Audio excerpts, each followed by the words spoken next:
এক বোঝা গাড়ি আর কি তারা টিয়ার শেল নিক্ষেপ ওখানে করে, দেন কিছুজনদের চার্জও করে মারা। অ্যান্ড আমার এখনও মনে আছে তাদের একজনের পিঠে 15টার উপর গুলি মারা হয়েছে, রাবার বুলেট।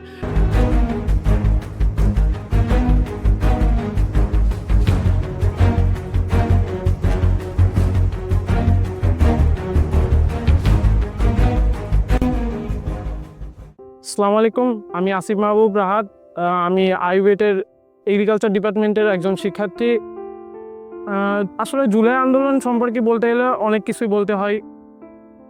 ঢাকাগামী যখন আন্দোলনগুলো শুরু হয়, এই কোঠা আন্দোলন বেস করে, তখন ঢাকাতে যেরকম শুরু হলো, তখন সরকারের আসলে এক কথায় এসব উলটপালট হয়ে যায়। দেন ঢাকাগামী এসব আন্দোলন শুরু হওয়ার পর আস্তে আস্তে পুরা দেশে ছড়িয়ে পড়ে। তো আমরা আসলে এগুলাতে সোশ্যাল মিডিয়া সম্পর্কে এগুলাই জানতে পারতেছিলাম। দেন বগুড়াতে আসলে এত প্রকোপ ছিল না প্রথম দিকে। দেন আস্তে আস্তে যখন এসব পুরা দেশে ছড়িয়ে পড়ে, দেন আমাদের বগুড়াতে খুব ভালোভাবে এসব ছড়িয়ে পড়ে এই আন্দোলনটা। দেন ফার্স্টে আমাদের জুলাইয়ের প্রথম দিকে থেকে মাঝের দিকে আন্দোলনটা শুরু হয়। এক্স্যাক্টলি তারিখটা মনে নয় আমার, বাট 15 তারিখ থেকে মনে হয় শুরু হয়। তো 15 তারিখ থেকে আন্দোলনটা এত কড়াকড়িভাবে শুরু হয় যে সবাই আমাদের সাত মাথায় সব স্কুল থেকে এই আস্তে আস্তে ওখানেই সবাই জড়ো হতে থাকে। দেন ওখানে পুলিশ যদিও ছিল, তো ওখানে তারা কোঅপারেটিভ ছিল না আমাদের আন্দোলনের সাথে। তারা টিয়ার শেল গ্যাস থেকে শুরু করে মাঝখানে তারা গোলাগুলি শুরু করছিল যখন তারা ছত্রভঙ্গ অবস্থায় কয়েকজনের পাচ্ছিল। তো এটা ফার্স্ট দিনের পর ফার্স্ট দিন একটু কম কড়াকড়ি করলেও সেকেন্ড থার্ড ডে আস্তে আস্তে তারা তাদের লিমিটেশন বাড়াতে থাকে।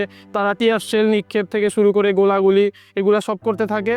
তো আমার এক্স্যাক্ট মনে আছে 17 জুলাই আমরা যখন আন্দোলন নিয়ে বের হয়েছিলাম, সাতমাথা থেকে আমাদের র্যালি বেরিয়েছিল পিটিআই মোড়ে, এদিক এই জেলখানার মধ্যে ঘুরে আসতেছিল। তো তখন আমাদের একদল ছত্রভঙ্গ হয়ে আসছিল, তো ছত্রভঙ্গ হয়ে গেছিলো আর কি র্যালি থেকে। তখন তাদের এক বোঝা গাড়ি আর কি তারা টিয়ার শেল নিক্ষেপ ওখানে করে, দেন কিছুজনদের চার্জও করে মারার। অ্যান্ড আমার এখনও মনে আছে তাদের একজনের পিঠে 15টার উপর গুলি মারা হয়েছে, রাবার বুলেট। অ্যান্ড সে হসপিটালে ছিল।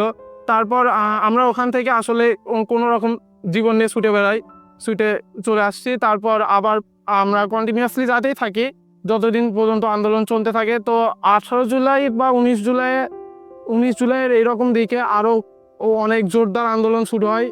জোরদার আন্দোলন সাতমাথা কেন্দ্রিক হয়, মেইনলি সাতমাথা কেন্দ্রিক আর জলেশীতলা। তো জলেশীতলা তখন সংখ্যক আস্তে আস্তে কমতে থাকে স্টুডেন্ট কমতে থাকে। তো আমাদের ওইখানে তখন ছত্রভঙ্গ অবস্থায় বেশি জনকে মারতো আর কি।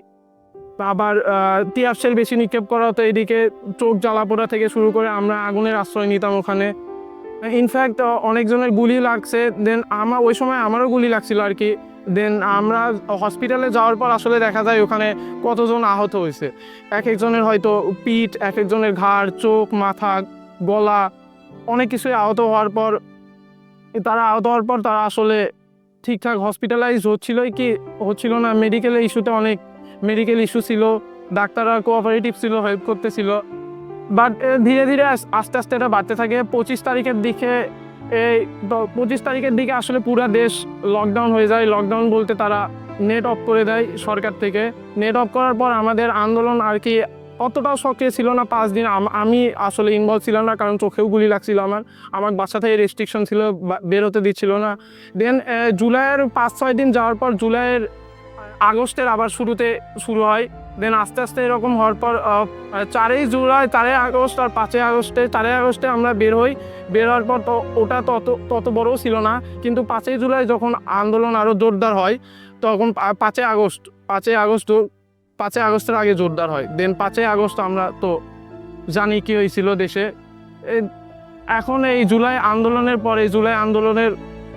আসলে যারা আহত হয়েছিল তাদের সঠিক পরিচর্যা হয়েছে, তাদের আহতদের সঠিক পরিচর্যা হয়েছে কিনা এটা আসলে আমরা দেখছি নিউজে যতদূর পারছি। এখন আমি চাই আরও যাতে তাদের ফ্যামিলিকে সহায়তা থেকে শুরু করে তাদের সহায়তা এগুলাই সম্পূর্ণ করা উচিত আর কি।